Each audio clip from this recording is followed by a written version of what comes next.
Kat Viglianzoni's WCAX exclusive. That's right. We're taking you beneath the surface at Vermont's deadliest swimming hole. We're talking about Huntington Gorge. The popular swimming spot is also the state's most notorious, having claimed the lives of nearly 30 people since 1950. Most recently just 2 years ago. In part because it usually looks like this and swimmers can't see what lies beneath. But with the severe drought we're in now, we have a unique opportunity that we haven't had in decades. The waters are low enough right now that we can, for the first time, safely show you why the gorge can kill you. The Huntington Gorge has claimed the life of another swimmer. Rescuers helped a woman to safety there today. The gorge making grim headlines on WCAX for decades. Drowned at Huntington Gorge. Occasionally for rescues. Pulls you right under without knowing it. Barely even get to the surface. I honestly thought I was going to drown. I did because I couldn't breathe. More often, tragically, for recoveries. This is unfortunately my 16th death here at the gorge. The cool waters here lure swimmers in on hot summer days. And for the unlucky, it's the last dip they take. Even trained rescuers aren't safe. It's a very sad day for them.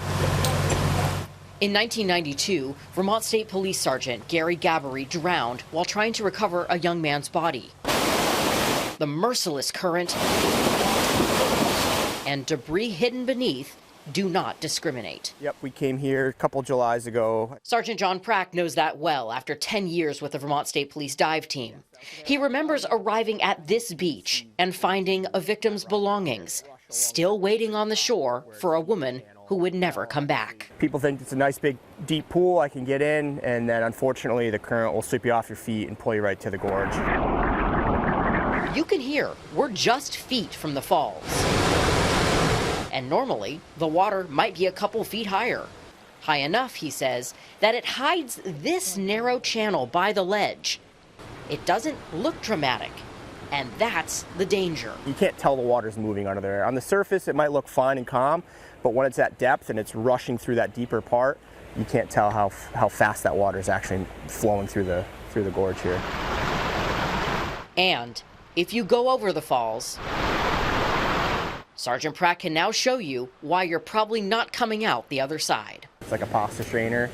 All the water's going through, but you're not. These strainers, as he calls them, are a crisscrossing jam of logs, sticks, and other debris, normally covered by feet of water, too agitated to see through. But the drought lays them bare for us.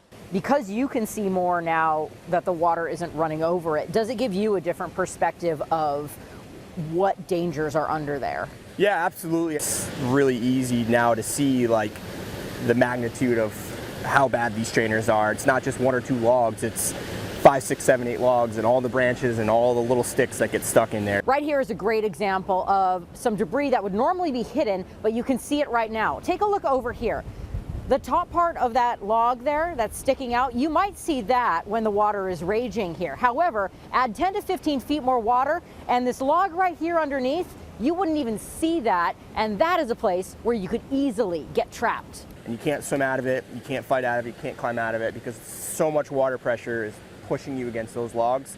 Unfortunately, there's nothing you can do. Even when we have low water, that water is still moving fast. Oh, absolutely, yeah. And Prack says that's the danger, drought or not.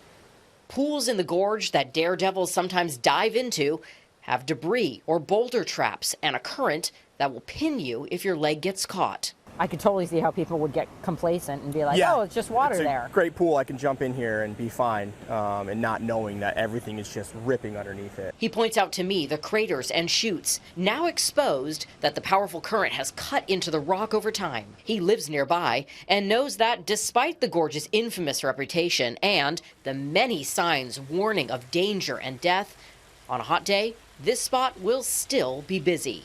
Does it just boggle your mind that people come and line the roads and come down here?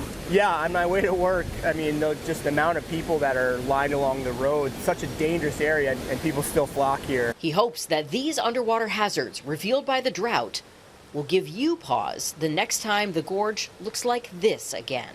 I hope that people realize the serious dangers at some of these beautiful locations.